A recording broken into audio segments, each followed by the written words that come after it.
한번 기도하고 말씀 생각하십니다. 하나님 아버지, 이 오후 시간 또 저희들이 하나님께 경배하며 하나님의 말씀, 하나님의 진리의 한 부분을 부족한 종이 좀 해석하고 증거하고자 합니다.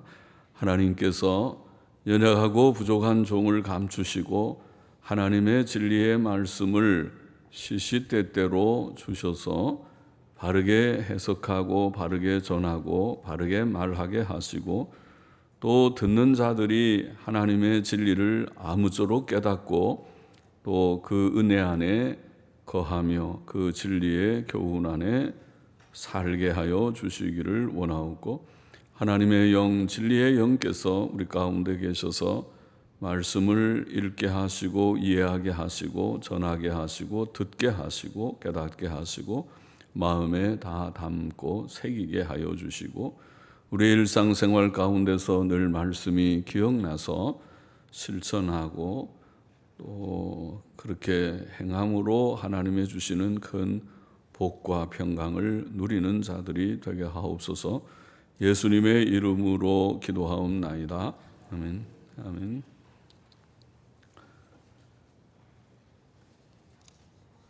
헌신, 우리가 찬양대 헌신 예배를 드리고, 예전에는 각 전도회들이 헌신 예배를 많이 드렸는데 이제는 그렇게 많이 쭉 안 드리다가 찬양대는 열심히 있어서 헌신 예배를 간혹 이렇게 드린다고 그래서 좋습니다, 드립시다 그랬어요.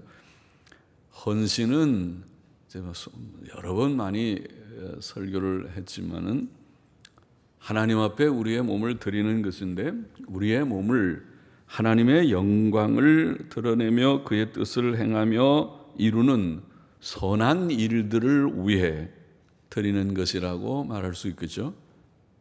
하나님의 영광을 드러내는 일, 하나님의 선한 뜻을 받들며 이루는 일을 위해서 우리의 몸을 드리는 것이 헌신이라고 할 수 있습니다. 우리의 헌신의 모범은 오늘 읽은 말씀과 같이 우리가 믿는 주 예수 그리스도이십니다. 물론 예수 그리스도께서는 우리의 모범이시기 전에 우리의 믿음의 대상이십니다. 우리는 그를 본받음으로 구원을 받는 것이 아니고 그를 믿음으로 구원을 받고 구원을 받았습니다. 우리는 그의 십자가 대속 사역을 믿음으로 죄사함과 의롭다 하심을 얻었습니다. 예수 그리스도께서는 우리의 모범이시기 전에 우리의 의가 되십니다. 우리는 예수님을 본받기 전에 그를 믿습니다. 그는 우리의 믿음의 대상이십니다. 그러나 우리 주 예수 그리스도께서는 우리의 믿음의 대상이실 뿐 아니라 또한 우리의 모범이 되십니다. 그는 단지 말로만 진리를 가르치지 않고 행동으로 그것을 실천하셨습니다. 우리는 그의 교훈을 행하며 그의 행위를 본받습니다. 오늘 본문은 그것을 보이는 구절입니다. 다시 본문을 보십시다. 그러므로 사랑을 입은 자녀같이 너희는 하나님을 본받는 자가 되고 그리스도께서 너희를 사랑하신 것 같이 너희도 사랑 가운데서 행하라. 그는 우리를 위하여 자신을 버리사 향기로운 제물과 생축으로 하나님께 드리셨느니라. 하나님께서는 우리를 사랑하셔서 독생자를 보내주셨고 그를 십자가에 희생케 하셨습니다. 자기 아들을 십자가에 희생시킬 부모가 누구이겠습니까? 그러나 하나님께서는 우리를 사랑하셔서 자신의 외아들을 희생시키신 것입니다. 그것이 하나님의 사랑이라고 오늘 본문에 말씀했습니다. 사도 바울은 사랑을 입은 자녀같이 너희는 하나님을 본받는 자가 되라고 말씀했습니다. 우리가 하나님을 믿고 섬기지만은 또한 하나님의 이런 모범, 하나님의 본을 따라서 우리도 그 모범을 흉내낸다고 할지, 하나님이 어떻게 우리를 사랑하셨는지, 자기 아들을 희생하실 정도로 우리를 끔찍히 사랑하신 그 하나님의 사랑을 깨닫고 우리도 어떻게 하든지 하나님 사랑하고 또 사람을 사랑하는 자가 되도록 그렇게 실천해야 된다. 본을 본받아야 된다고 가르쳤고, 또 예수 그리스도께서는 우리를 사랑하셔서 친히 자신을 버리셨고 속죄의 제물로 하나님께 드리셨음을 말씀했습니다. 우리를 사랑하셔서 우리를 위하여 자신을 버리사 향기로운 제물과 생축으로, 제물과 생축이라는 말은 구약의 여러 제사를 생각하게 하는 거죠. 번제와 소제와 화목제와 속죄제, 속건제의 구약의 모든 제사, 곧 구약의 제사는 속죄의 의미가 기본적이고 그와 더불어서 온전한 헌신, 번제 같은 경우에 소제는 온전한 순종일 것이라고 우리가 해석을 했고, 화목제는 하나님과의 그런 교제의 회복, 화목에 대한 의미가 있고, 그리고 또 속죄제, 속건제는 그야말로 속죄에 대한 의미를 가진다고 보았습니다. 그래서 예수님은 자신의 몸을 들여서 우리 제물이 되셨어요. 속죄의 제물, 대속제물, 화목제물, 번제물, 소제물, 속죄제, 속건제물이 되셨다고 말씀하시면서 이렇게 자신을 들여서 우리를 사랑하신 주님을 우리도 본받아야 된다고 본문에 말했습니다. 예수님 믿고 구원받는 것은 물론이고 우리의 행위는 늘 부족하기 때문에 행위 가지고 구원받을 자는 아무도 없고, 행위는 늘 미달하고 오히려 행위로 엄격히 따지면 지옥 가야 마땅할 우리들이지만은 늘 실수하고 실패하고 부족한 우리들이지만은, 그러나 예수님을 믿음으로 구원받습니다.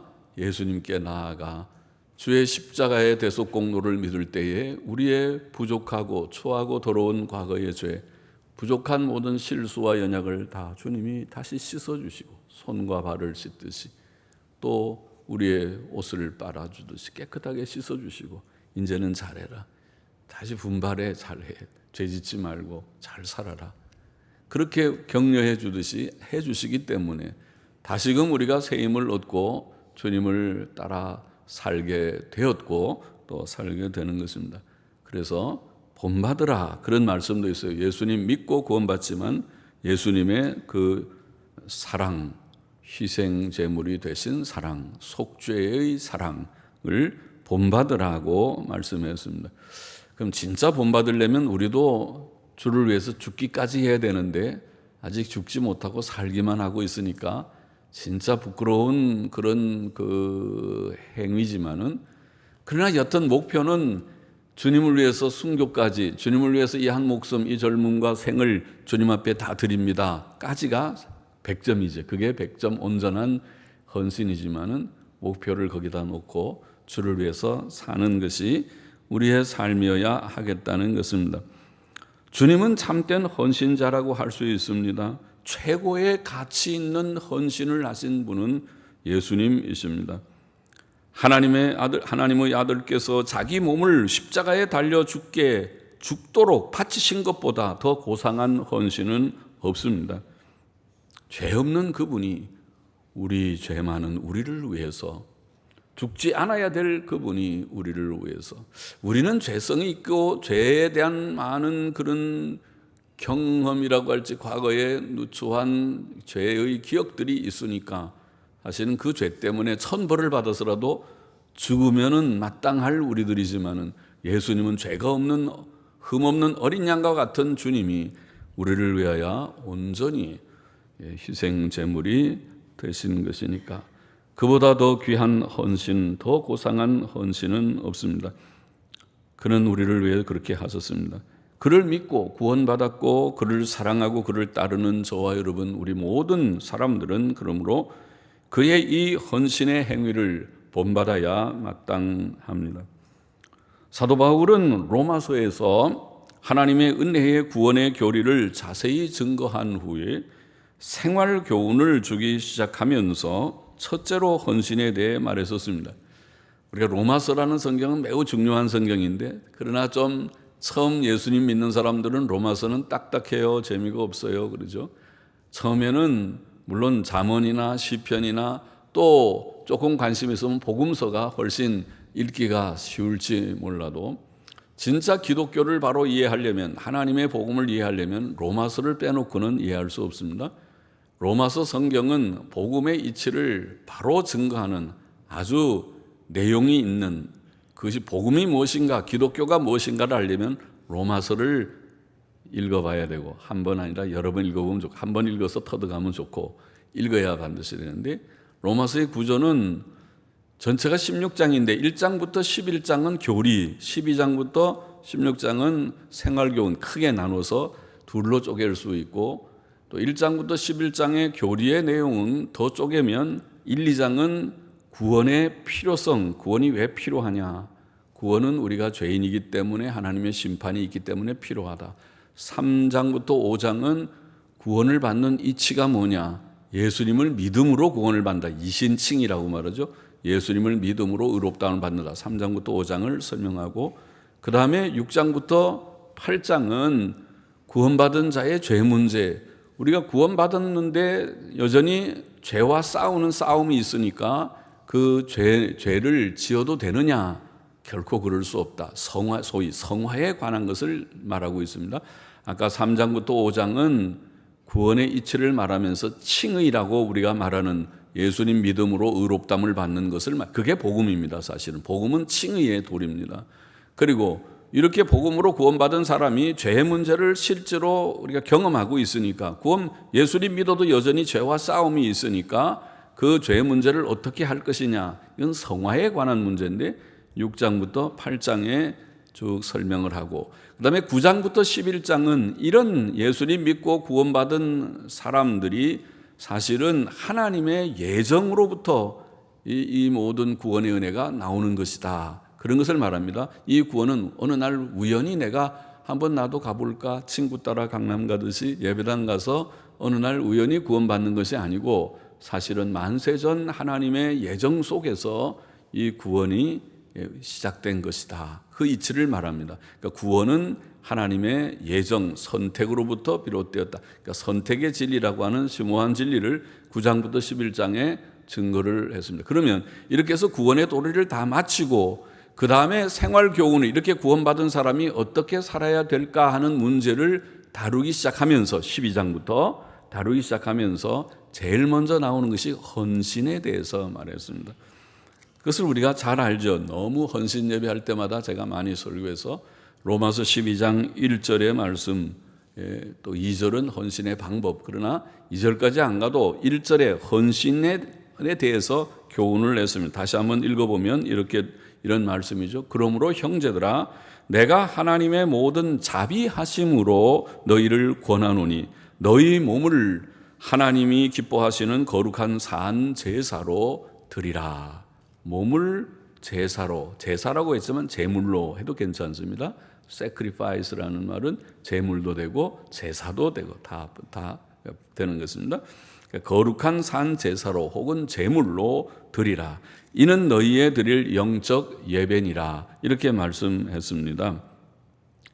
헌신을 말했어요. 그리고 이렇게 헌신을 말한 다음에 그 다음에 여러 생활교훈에 대해서 윤리적인 문제를 말씀하는 것입니다. 우리가 주님 앞에서 이런 행위 저런 행위, 이렇게 살고 저렇게 선하게 살고 이렇게 의롭게 살고 살아야 되지만은, 그것을 사실은 헌신을 전제할 때에 그렇게 살 수 있다는 것을 잘 보이고 있습니다. 하나님 앞에 우리의 몸을 드리면은 주님의 뜻대로 살죠. 주님이 사실은 주님이라, 우리가 믿을 때 예수님을 주님, 하나님을 주님, 하나님께로 돌아왔습니다. 탕자처럼 우리가 돌아왔습니다. 그렇게 말하는데, 돌아왔으면 그 다음에는 하나님의 법에 순종하는 건 당연하잖아요. 돌아와 놓고도 내 마음대로 살 겁니다. 그러면 아직 안 돌아온 사람이겠죠. 그러나 돌아왔으면 이제는, 전에는 내가 하나님 없이 살아서 내 마음대로 살았지만 이제는 목자와 주님 대신 주님께 제가 왔습니다 하고 돌아왔으면 하나님께서 이제 바로 살겠느냐, 그래 계명대로 잘 사느냐, 그래 그러면은 예배도 좀 잘 드리고, 그리고 또 죄짓지 말고 조심도 하고, 이런저런 선한 일도 하고 그렇게 살겠느냐 할 때 예 그렇게 살려. 예입니다. 아니요. 그렇게 살아야 진짜 맞는 그 이치에 맞잖아요. 그런데 그렇게 안 살면은 그게 정말 돌아온 것인가 싶죠. 그래서 헌신이라는 말을 먼저 가르치고 또 전제하고 있고 다 옳은 말씀이에요. 주님께 내 몸을 드리고 이제는 절대 복종하겠습니다. 절대라는 말을 하나님께만 쓸 수 있죠. 사람에게는 쓸 수. 사람은 다 부족해요. 그만해요. 그러나 하나님 앞에 내가 절대 복종하면 그러면은 이제 순종의 삶을 살 수 있겠죠. 거기에 헌신을 가르치면서 내가 하나님의 모든 자비하심으로 너희를 권한다는 말은 늘 해석한 대로 우리가 받은 구원, 즉 예수 그리스도의 구속을 믿음으로 의롭다함을 받는 이신칭이라고 우리가 말하는 이 구원은 하나님의 전적인 은혜, 곧 자비하심에 근거하기 때문에 이런 헌신을 교훈한다고 그렇게 말하고 있는 것입니다. 예수 그리스도께서 우리를 대신하여 십자가에 죽으심으로 우리의 구속을 이루셨고 우리가 그를 믿음으로 구원을 받았습니다. 예수 그리스도께서 죽지 않으셨다면 우리는 죄인인 상태 그대로이었을 것이며 죄값은 죽음이며 지옥 형벌이었을 것입니다. 그런데 예수께서 우리 대신 죽으셨고 구속과 의를 이루셨고 우리는 그를 믿음으로 죄사함과 의롭다 하심의 구원을 얻었다는 말씀입니다. 그러므로 이제 우리는 우리의 몸을 하나님께서 기뻐하시는 거룩한 산제사로 드리는 것이 마땅하다는 것입니다. 나라는 것이 아직도 살아있어서 내가 내 생각에 내 마음에는 이런 말 하지 말고 나라는 것을 다 꺾어버리고 이제는 주의 뜻이면 주님의 영광을 위하는 일이라면 주께서 기뻐하시는 일이라면 내가 무엇이든지 해보겠습니다. 주께서 아니라고 하시면은 내가 그것을 내가 때때로 마음에 해보고 싶어도 안 돼. 주님이 안 된다고 그래서 안 하겠습니다. 이거죠. 주님 중심으로 살겠습니다. 그게 헌신이잖아요. 주님께 나를 마치 우리는 지금 산제물로 드리지만은 죽는다고 생각하면 나를 죽여버리면 죽여서 재물은 다 죽여서 드리는 거잖아요. 그런데 죽은 재물이 거기서 뭐 막 움직이고 아이고 나 여기 있을 거 아닌데 내가 지금 어디 놀러 가고 싶은데 내가 왜 여기 지금 번제단 위에 있는가 그러고 죽은 재물이 다시 살아서 막 또 깡총깡총 도망가고 뭐 소가 양이 그렇게 가지는 못하잖아요. 죽은 것은 그대로 있듯이 난 지금 살아있지만 죽은 것과 같이 주여 나의 생명을 주님 앞에 다 드립니다. 나의 몸을 드립니다 하고 드리는 것이 헌신이니까 드리고 나면 주의 영광을 위해서 내가 살기를 원합니다. 주님이 무엇이든지 쓰시고자 하시면 이 일을 하겠느냐 저 일을 하겠느냐 뜻을 보면 제가 부족하지만 한번 해보겠습니다. 제가 그런 지혜도 부족하고 능력도 없다고 생각하지만 주께서 명하신다면 주의 뜻이라면 한번 해보겠습니다. 그것이 헌신자죠. 주님의 명령 앞에 복종하는 그런 삶을 살게 되겠죠.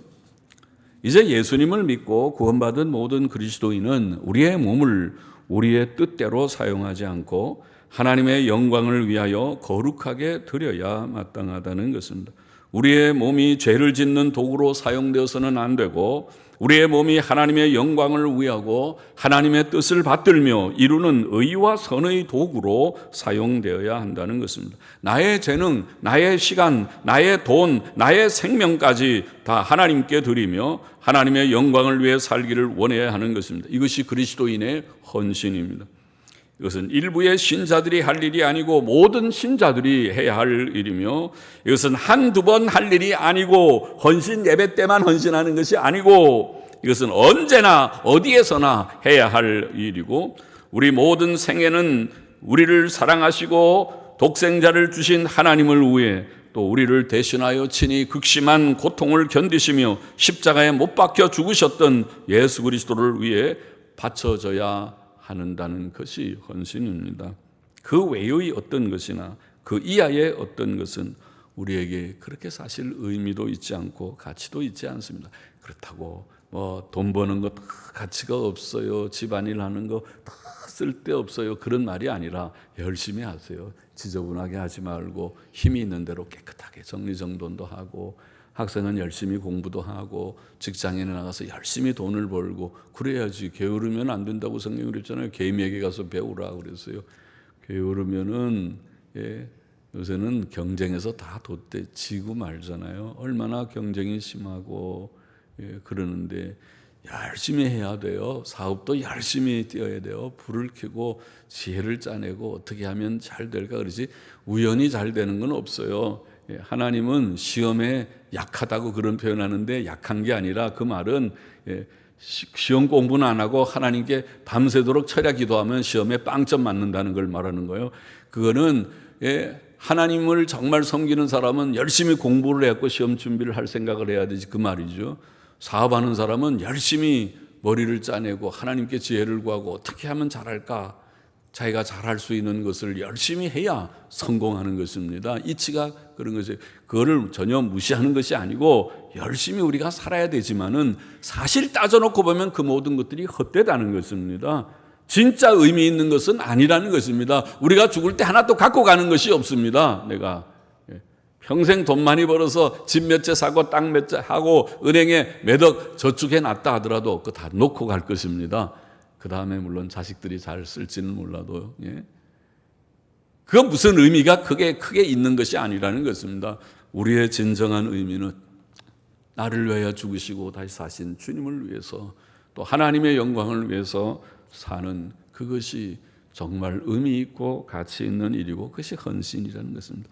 찬양대원의 헌신을 좀 얘기해 보십시다. 찬송은 모든 성도가 해야 하고 힘써야 할 일인 것을 잘 알죠. 에베소서 5장 19절에 보면 시와 찬미와 신령한 노래들로 서로 화답하며 너희의 마음으로 주께 노래하며 찬송하라. 모든 성도들에게 우리가 시와 찬미와 신령한 노래들.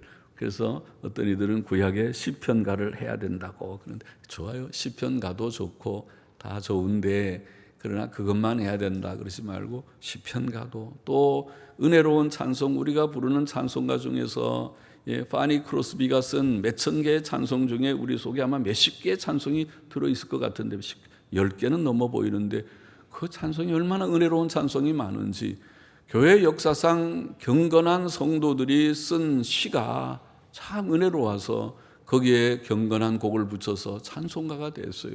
그것도 귀한 찬송이지 그런 거를 무시하고 시편가만 불러야 된다. 17세기에 종교개혁기에 쓴 칼빈의 시편가나 그런 것만 불러야 된다는 생각도 좀 너무 치우친 것 같이 보여서 하는 말인데 시나 찬미나 신령한 노래들로 서로 화답하며 너희의 마음으로 노래하며 찬송하라. 찬송의 의무 그러면 굉장히 짐같이 보이지만 찬송의 삶을 찬송하라. 히브리서 13장 15절에도 이러므로 우리가 예수로 말미암아 항상 찬미의 제사를 하나님께 드리자. 이는 그 이름을 증거하는 입술의 열매니라. 찬미의 제사를 드리라. 하나님께 우리가 제사를 드리듯이 늘 구약시대에는 번제를 오전에도 드리고 오후에도 드리고 그랬거든요. 하루에 상번제라고 하루에도 2번 드렸어요. 그리고 절기 때마다 안식일 때 드리고 또 월삭 때 드리고 1년에 6번의 절기에 다 드리고 많이 드릴 때는 많이 드리고 그렇죠. 초막절 같은 데는 정말 많이 드렸죠. 그렇게 절기 때마다 하나님 앞에 드리듯이 그 제사를 신약적으로 말하면은 그 제사를 우리가 뭐 짐승 제사를 드리는 게 아니라 우리의 몸을 드리고 또 우리의 입술로 목소리로 찬송의 제사를 드리고 또 선행의 제사를 드리고 신약 성경을 보면 선행도 제사라고 그러고 찬송도 제사예요. 찬송의 제사를 드려야 된다. 그렇게 성경은 말합니다. 입술의 열매라. 그러면 우리의 목소리의 헌신이라고 할 수 있죠. 우리의 목소리로 우리의 입으로 하나님 앞에 찬송을 올린다.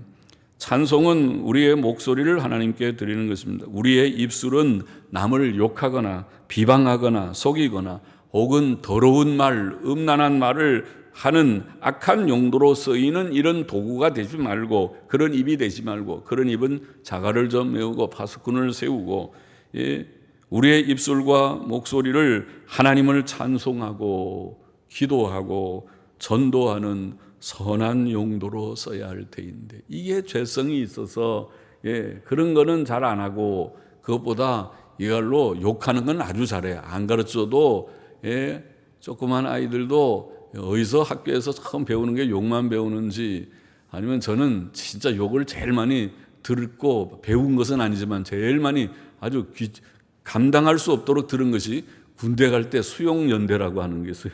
23년대 옛날에 군대 가는데 그 연대에 파송 연대로 들어가기 전에 수용연대라고 다 모아놓고 이제 집결지가 있는데, 와, 거기 가니까 감당할 수 없이 매일 듣는 욕이 그냥 전부 욕천지예요. 이거는 내가 들어보지도 못한 욕들을 거기서 다 들었어요. 그 며칠 있는 동안에.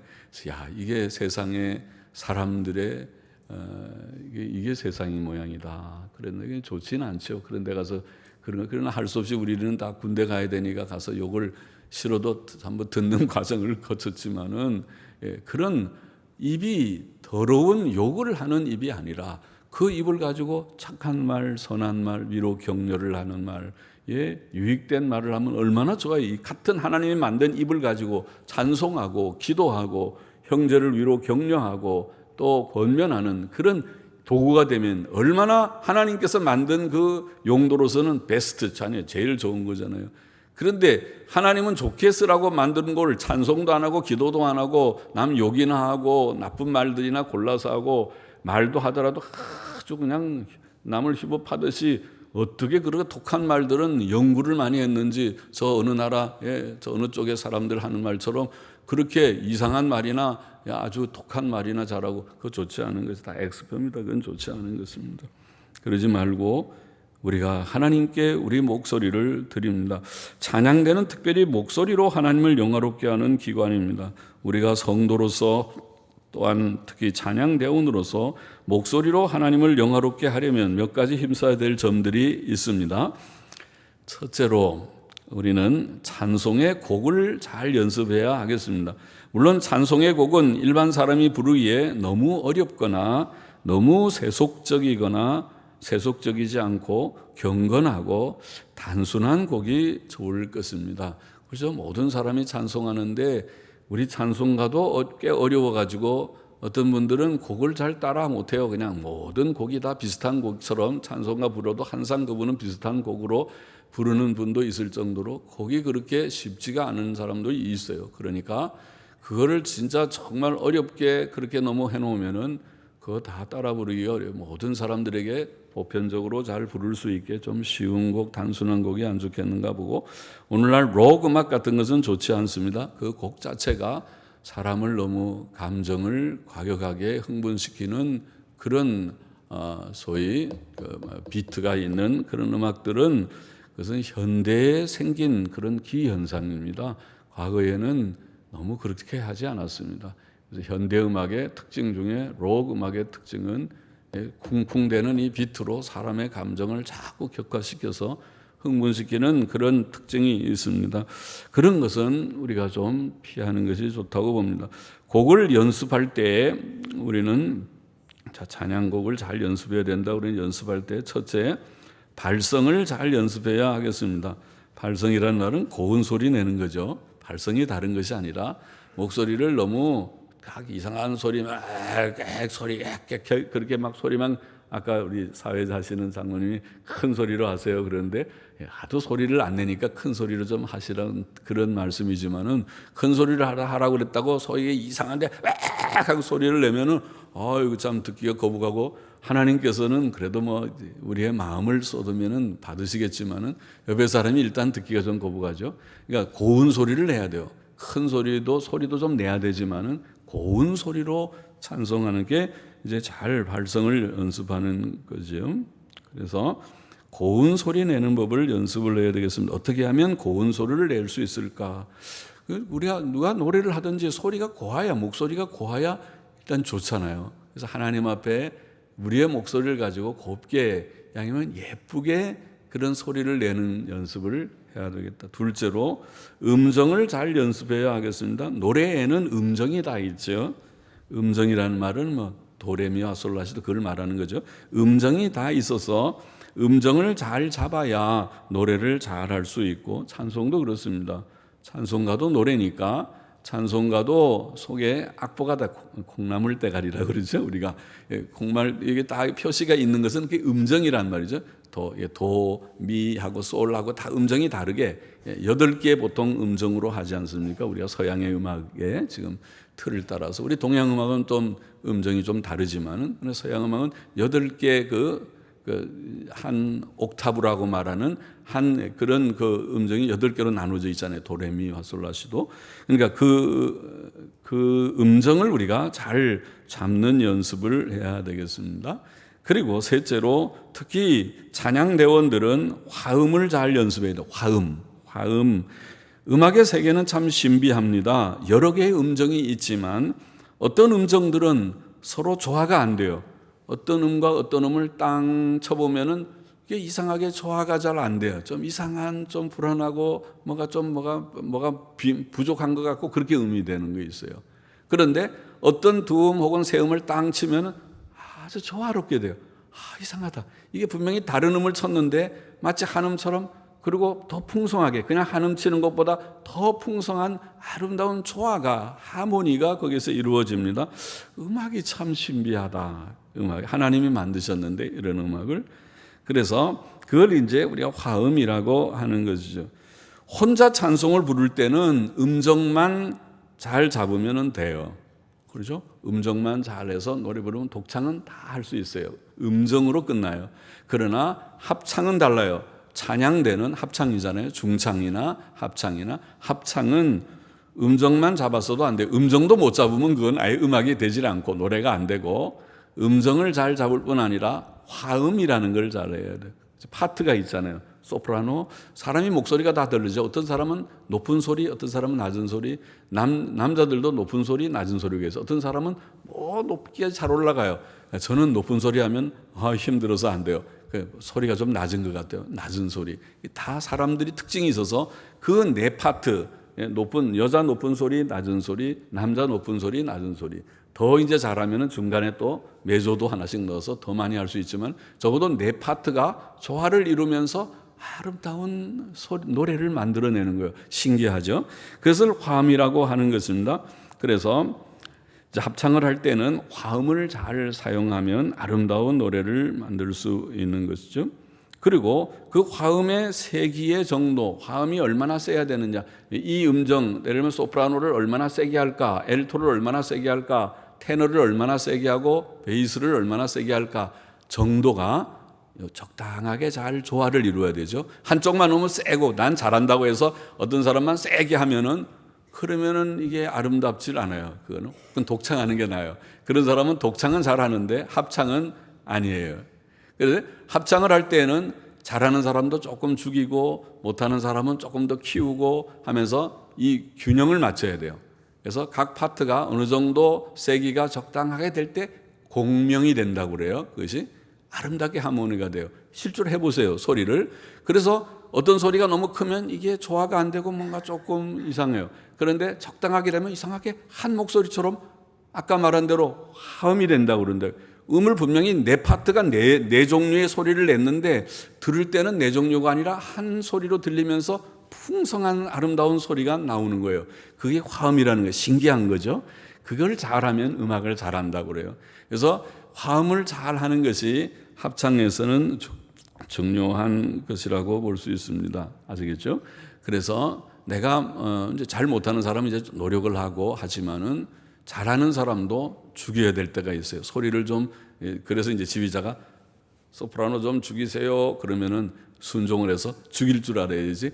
이거 나는 잘하는데 빽빽 하고 소리를 너무 세게 하면은 그러면은 이게 잘 안 되는 거예요. 그래서 죽이세요. 그러면 예 하고 순종하고 죽이고, 또 엘토는 좀 키우세요. 그러면 또 잘 못하지만 또 좀 소리를 내보려고 하고, 그래서 다 이제 지휘자는 균형을 맞춰보는 거예요. 이게 어느 정도가 맞는가 하면은 아름다운 소리가 될 수 있어요. 저도 잘 못하지만 이론이 그렇다는 것입니다. 생각해보면 다 이치가 그런 거죠. 그건 다 하는 거죠. 넷째로 박자도 잘 연습하는 것이 좋습니다. 우리 찬송가에는 다 박자 표시가 있습니다. 조금 빠르게 하세요. 천천히 하세요. 그게 무슨 박자라고 그러죠? 메트로놈인가 무슨 그런 뭐라고 그러죠? 그러면서 거기 120, 어떤 데 100, 109 그런 거 쭉 나와요. 그게 빠르게 하고 천천히 하고 그런 박자죠. 그래서 그것도 우리가 있고, 그런 박자 세기 빠르기도 있고, 또 전체적으로도 잘 한 호흡을 맞춰야 되죠. 그래서 박자가 잘 맞아야 한 목소리처럼 들리지, 어떤 사람은 막 빨리 가고 어떤 사람은 조금 늦게 가고 조금 반박자 늦게 가고 그러면 아이고 그건 잘 안 되죠. 그러니까 아름다운 우리가 소리를 만들어내는 찬양대원으로서의 지금 헌신을 얘기하는 것입니다. 목소리를 하나님 앞에 어떻게 내가 잘 드릴까 할 때는 박자도 잘 맞추는 그런 연습을 좀 필요하는 거죠. 그러나 크게 둘째로 이런 이제 곡의 연습을 제가 말했는데, 곡을 잘 연습했다 할지라도 찬송으로서, 지금 제가 찬송으로서 아직 한 가지 중요한 점이 남아 있습니다. 그것이 뭔지 대충 짐작이 되죠. 찬송에 있어서 매우 중요한 점은 아름다운 곡을 다 준비했다 하더라도, 지금 이것도 어렵지만은 제가 지금 말한 발성도 잘하고 고운 목소리 내고 음정이 정확하고 또 화음이 있고 박자도 착착 한 호흡이 맞듯이 맞고 다 해서 아름다운 소리가 됐다 하더라도, 일반 오케스트라 곡은 오르간을 칠 때는 오르간 연주를 너무 연습을 잘해서 와 저렇게 어려운 대곡을 진짜 아름답게 치네, 또 무슨 베토벤이나 또 무슨 뭐예요, 전부 뭐 바하나 핸델이나 다 좋아요. 전부 그거는 소리가 어떤 때는 없이 연주만 하는 곡들이 있어요. 오케스트라나 오르간이나 피아노나. 그런데 찬송은 그런 게 아니죠. 찬송은 그런 곡을 하는 게 아니라 찬송은 가사를 가진 곡이에요. 그죠? 그래서 찬송가에 있어서 매우 중요한 점은 무엇인지 이제 알겠죠? 아무리 곡이 다 준비됐다 하더라도, 그것도 곡 준비도 어렵지만은 곡이 준비됐다 하더라도 가사가 전달되지 않으면 그것은 찬송의 준비가 다 된 것이 아니라는 말이죠. 가사가 참 어려운 얘기를 지금 하는 거죠. 가사가 그건 진짜 어려운데요.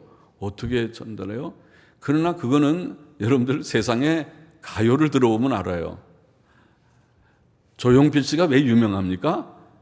목소리는 좀 보면 시원찮아요. 어떤 때는 심혈을 기울여서 하는 것 같지만 저도 들어봤는데 목소리는 좀 그런 것 같은데, 그런데 조용필만 그런 게 아니라 모든 가수들이 다 그렇지만은 와 저분들이 저 가사가 어떻게 저 수많은 청중 앞에서 마이크를 가지고 하는 가사가 저렇게 또릿또릿하게 전달이 될까? 그렇잖아요. 가사가 오물오물 입에서 오물오물 하질 않아요. 가사가 딱딱 떨어지게 귀에 들어오게 가사 전달이 잘 되니까 가수가 되는 거예요. 그러니까 가수들은 목소리만 연습하는 게 아니라 가사를 전달하기 위해서 수백 번, 수천 번 노래를 하는 거예요. 그게 이제 어려운 거죠. 우리는 수천 번 할 시간이 없는데 없죠. 그러나 우리가 헌신이라는 것은, 찬양대의 헌신이라는 것은 지금 이런 곡도 아름답게 만들며 가사를 전달하기 위해서 피나게 노력하는 거예요. 똑같은 곡을 10번, 20번, 시간만 있다면 100번이라도 불러서, 그래서 가사가 바로 전달돼서 이제는 듣는 사람이 앉아서 무슨 노래를 하고 있습니다, 무슨 가사를 하고 있습니다가 들려져야 되는 거예요. 듣는 사람이 만일 들려지지 않으면 어떤 현상이 있을까요? 전하는 사람은 가사를 보고 은혜롭게 좀 다 본인은 노래를 불렀는데, 듣는 사람은 좀 무슨 말인지 모르고 끝나고 나면 아멘을 해야 될지 안 해야 될지, 그냥 찬송이니까 그냥 무조건 아멘입니다, 아멘은 하는데 그 아멘보다 가사가 바로 전달이 되면 저거다, 그래 나도 그렇게 생각하는 가사인데, 그 은혜로운 바로 그건데, 그 고백인데, 그 찬송인데, 그 간구인데, 그거를 나도 그렇습니다, 아멘입니다. 예? 아멘이 뭐예요? 나도 그렇습니다 하는 거거든요. 예? 내가 동감합니다, 동의합니다, 참으로 그렇습니다. 그것이 아멘이란 말이에요. 진실로 참으로 그렇습니다. 그렇게 공명을 하려면 뭐가 전달돼요? 가사가 전달이 돼야 듣는 사람이 아멘하지. 그렇지 않으면 아멘을 못해요. 이게 뭐와 같았냐면은 고린도전서 14장 15절 이하에 이런 말씀이 있죠. 그러면 어떻게 할꼬? 내가 영으로 기도하고 마음으로 기도하며 내가 영으로 찬미하고 또 마음으로 찬미하리라. 그렇지 아니하면 네가 영으로 축복할 때 무식한 처지에 있는 자가 내가 무슨 말을 하는지 알지 못하고 네 감사에 어찌 아멘 하리요. 너는 감사를 잘하였으나 그러나 다른 사람은 덕세움을 받지 못하리라. 지금 이건 방언을 두고 하는 말씀이지만은 이치가 비슷한 것입니다. 방언과 예언을 지금 두고 바울은 설명하면서 어떤 사람들이 듣지 못하는 방언으로 얘기를 하면 어떻게 듣는 회중이 아멘으로 그 기도에 화답하겠느냐. 그러나 예언은 알아듣는 말로 하잖아요. 여러분, 하나님을 찬송합시다 하면 우리는 이런 부족한 것을 회개합시다, 이렇게 우리가 서로 사랑합시다, 또박또박 알아듣는 말로 하면 거기에 대해서 공명을 할 수 있죠. 거기에 대해서 아멘 하고 화답할 수 있다, 이 얘기를 하는 것입니다. 그것이 찬송 연습에도 딱 같아요. 그래요. 그것이 찬송 연습의 한 가지 남은 중요한 점이라고 제가 말씀드린 것입니다. 물론 굉장히 어려운 얘기를 다 하고 있습니다. 앞에 곡도 어려운 얘기고, 가사도 그거 참 어려운 얘기죠. 그래서 우리가 100%를 기대하지는 않지만은, 그러나 우리가 반복해서, 그래서 연습을 하는 것입니다. 연습밖에 없어요. 연습을 함으로써 그것이 가사가 전달됨으로 모든 회중이 아멘 할 때, 안 해도 사실은 전달이 안 돼서 모든 회중은 가만히 무슨 말인지 잘 못 알아들었어요 그러고 있어도 하나님은 다 알아들으시고 하나님께서 영광을 받으실 줄 믿습니다. 그러나 그것이 예배의 순서잖아요. 예배의 순서로 할 필요가 없죠. 혼자 그냥 찬송을 그렇게 우물우물하면서 찬송을 올리면 되지만은, 예배에 지금 귀한 시간을 할애해서 5분이든 7분이든 할애해서 찬송을 부를 때에는 온 회중이 앉아서 듣고 아멘 해야 합당한 것입니다. 아멘으로 화답할 수 없는 찬송에 시간을 할애할 필요가 없단 말이에요. 그렇죠? 그래서 우리가 열심히 연습도 하고, 그래서 듣는 사람이 아멘으로 화답할 때에 하나님께 더욱 영광이 되는 찬송이 될 것이라는 말씀입니다. 우리의 헌신의 모범은 예수님입니다. 십자가에 자신을 희생하신 주님을 따라서 헌신합니다. 우리의 헌신은 아까 로마서 12장에 말씀한 대로 우리의 몸을 하나님을 위하여서 거룩한 제물로 드리는 것입니다. 우리의 재능, 우리의 시간, 우리의 힘, 우리의 돈, 우리의 생명까지 주의 영광을 위해서 드리는 것입니다. 찬양대원으로서의 헌신은 특히 목소리를 하나님 앞에 드리는 것이잖아요. 귀한 일입니다. 귀한 일입니다. 그래서 고운 목소리를 잘 내도록 발성 연습도 좀 하고, 또 정확한 음정을 내기 위해서 파트 연습도 잘 하고, 또 조화로운 화음을 만들기 위해서 화음도 잘 조절을 잘해서 아름다운 소리가 돼 갑니다. 맞추고, 박자도 좀 한 호 한 마음으로 맞추고, 거기에 더해서 가사 전달을 연습해서 잘 전달이 되는, 이제 이것이 목표고, 이것이 찬양대의 아름다운 헌신이라고 믿습니다. 수고들 많이 하고 계세요. 찬양대는 전 늘 감사하고, 왜냐면 다른 교인들은 3시면 끝나서 이제 집에 가서 좀 쉬시는데, 찬양대는 3시부터 시작해서 5시 거의 될 때까지 연습을, 그래도 짧지만은 연습을 하잖아요. 얼마나 수고하고 애쓰는지 몰라요. 그러나 이제 하는 중에 더 힘써서 우리가 주께 영광을 돌리는 귀한 그런 헌신이 되기를 소망합니다. 기도하십시다. 하나님, 부족한 종이 이제도 헌신에 대해서 다시 좀 말씀하고, 찬양대 헌신, 목소리를 드리는 일에 대해서 조금 부족하지만 증거했습니다. 이제 모두들이 이 말씀 마음에 새기고 주를 영화롭게 하는 귀한 헌신자들이 다 되게 하여 주옵소서. 예수님의 이름으로 기도하옵나이다. 아멘. 아멘.